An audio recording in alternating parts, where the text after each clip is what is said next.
From The Australian, here's what's on the front. I'm Kristen Amiot. It's Tuesday, March 11, 2025. US President Donald Trump unleashed on former Prime Minister Malcolm Turnbull on Monday.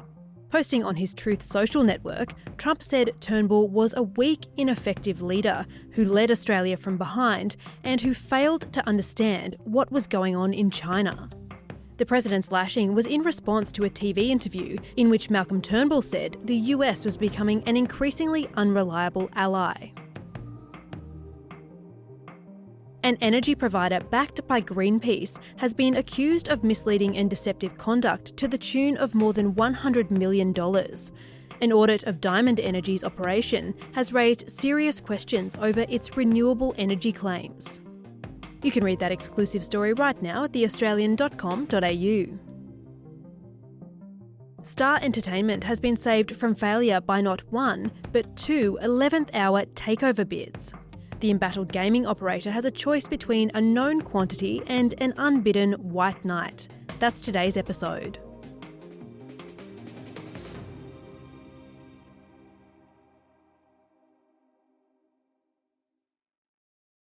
The first time I went to Bally's in 2013, it was a great experience.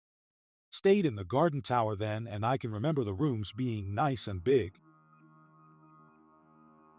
This is a review of the Bally's Atlantic City Hotel and Casino, written on the travel rating website TripAdvisor back in 2016. We've used an AI voice generator to bring it to life. Stark difference now. Terrible service, terrible management, terrible maintenance, or lack thereof. And I understand the company is being destroyed by bankruptcy. In 2020, the iconic casino company Caesars Entertainment offloaded the embattled New Jersey establishment to another gaming outfit as part of a package deal with two other casinos. An Atlantic City casino will have new owners, a new look, and a new future. New Jersey gambling regulators gave approval to a Rhode Island company to operate Bally's Casino. The former president and CEO of Bally's Corporation, George Papania, said he hoped his company would be able to restore Bally's Atlantic City, at the time the city's worst performing casino, to its former glory.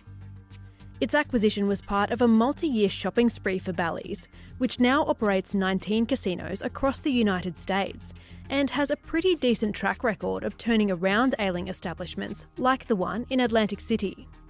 But on Monday morning, the attention of Bally's bosses was trained not on America, but on Australia's star casinos.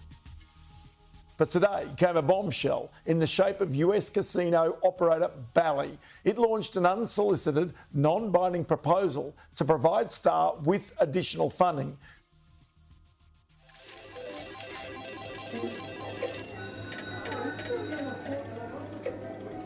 The Star Casino is a 24-hour-a-day, 7-day-a-week operation.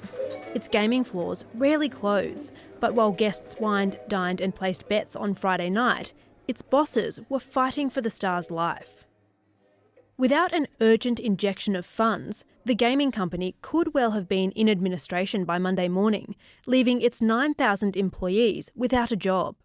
The $53 million lifeline came from Hong Kong investors Far East Consortium International and Chow Tai Fook Enterprises. They offered Star the more than $50 million in cash in exchange for its share in the brand spanking new Queen's Wharf casino. It's a pretty radical proposal to try and save the company, which pretty much it was 1 minute to midnight for Star. Eric Johnston is an associate editor with The Australian. This transaction offered an immediate injection of a couple of $1 million into Star. And also what it did, it got Star out of its biggest problem, which was Brisbane. This was now becoming a real millstone for Star on its balance sheet. And so while it saved Star, it was still a bad deal in the sense that Star didn't have any options left. It had to make this deal. So in order to survive, it had to get rid of its most lucrative and asset that offers most upside. It wasn't a great deal, but Star was running out of money. It was running out of cash. It had to sign off, and by doing that, it threw its best asset into the pot, into the mix. In order to do that, Star has now escaped the future obligations, so there's still a lot more money and debt sitting in this Brisbane complex that it was exposed to, and that was the thing that was sinking it. 53 million to stay alive. Look, when you're in a corner, and then any lifeline is a lifeline, and Star survived yet again.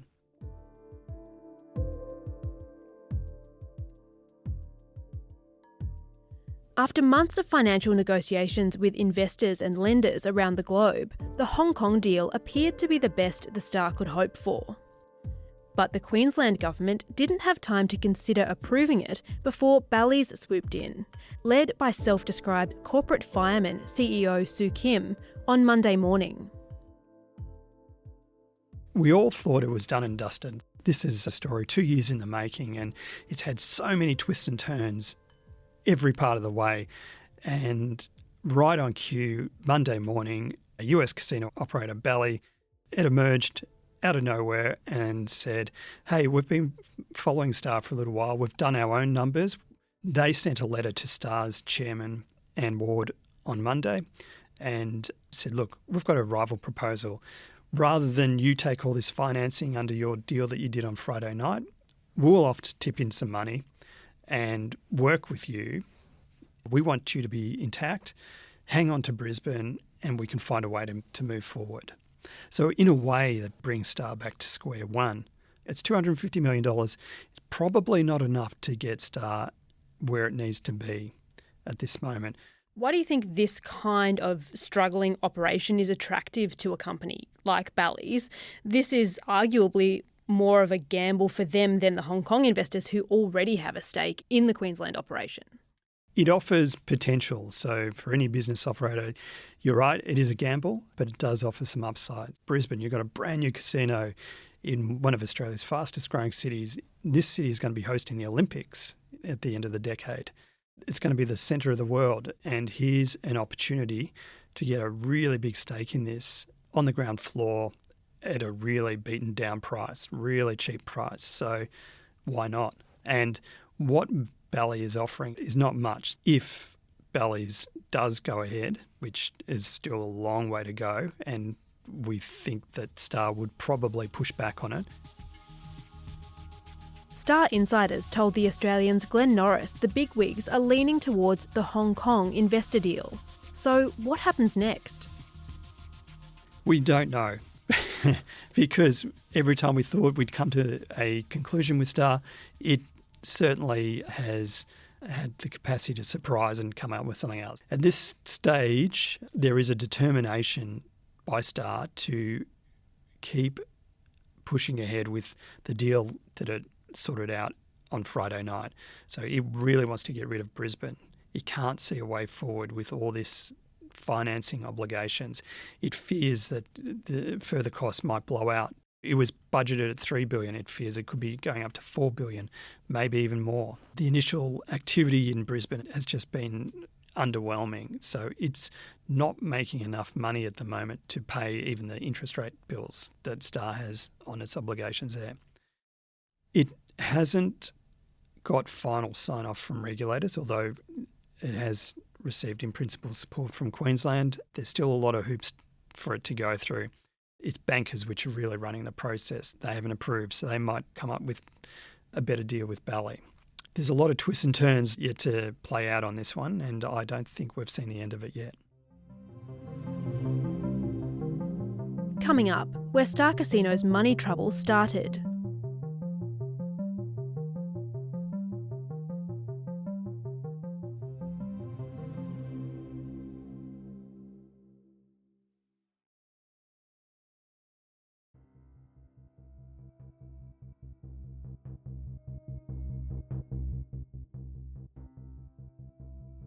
Star Entertainment Group is in the spotlight again tonight with a new inquiry announced to determine if it's suitable to hold a casino licence. If you had to pick one, this would probably be the moment things started to go south for Star Entertainment. In 2021, the New South Wales Independent Casino Commission ordered esteemed Sydney Silk Adam Bell to look under the hood of the company's Sydney operation. Across 2 inquiries carried out over several years, he found evidence of fraud, money laundering, compliance breaches, and a company culture in dire straits.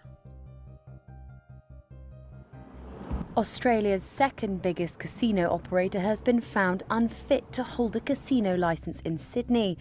The state's independent casino commissioner, Philip Crawford, called the resulting report shocking. The institutional arrogance of this company has been breathtaking, and their willingness to take risks in pursuing financial goals has been appalling. The Star's licence was spared at the conclusion of the second Bell inquiry in 2024, but it was slapped with a record fine and a slew of sanctions. Its former CEO, Robbie Cook, and chair, David Foster, left the company in the fallout. Jobs were slashed and assets sold off after Star Entertainment posted a staggering $1.7 billion loss. By January, the company had less than $100 million in the bank and no cards left to play. Here's Eric Johnston. There's an old saying, when you go to a casino, there's no point because the house always wins. How could a casino lose money? How could a casino be sitting on the brink of administration? It's a fairly sad story, but Star in itself is its own worst enemy, as well as the fact that it's been caught in a perfect storm. It signed off on this really big, ambitious $3 billion Brisbane project. This was before COVID, and this was signed off in a time when Australian casinos, including Crown, which operates in Melbourne and Perth, were out there encouraging high rollers from Asia, all across Asia, including China, to come to their casino and gamble big dollars. It was a really lucrative trade. Anything went in the casinos. And since then, there's been a lot of focus on the way that the casinos behaved or didn't behave, which was trying to keep the bad elements out of their operations. Star just has not been able to get ahead. Now, it's been at loggerheads with the New South Wales regulator as well. Then what we've seen is that it's drifted off the track in terms of its finances, and then this Brisbane issue suddenly turned into a very big and very real issue. There were cost blowouts on the building project. It had to keep tipping more money in. So there's all this in New South Wales, and we had a move to cashless gaming, and you've just seen the activity in Star's Sydney casino just fall off a cliff at the same time as all the pubs and clubs, which aren't regulated by cashless gaming. You've seen their activity starting to boom because everyone's just going across there. Star's having cash flow problems here in Sydney. It's paying all these bills in Queensland. It can't fix itself, so suddenly you've seen it in a very bad spot until it's had this cash crunch, and now it's in a really bad spot.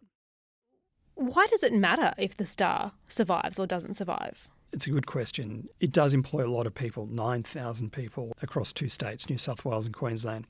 There's hundreds, maybe even thousands of suppliers, just even small local suppliers, restaurateurs. There's the assets, tourism assets, because they operate big hotels. So tourism does rely on these things. If it did go under, an administrator would just come in. There is a risk that it might think this business hasn't got a future. We're just going to shut it down. They have to look at it really ruthlessly. They might just carve it up. Then suddenly you're going to have all these other new casino operators which have to pass their own probity test. So it does come with a lot of unknowns in terms of administration.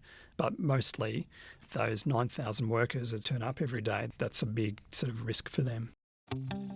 Eric Johnston is an associate editor with The Australian. You can read all the latest on Star Entertainment's future, as well as all the nation's best business news right now at theaustralian.com.au.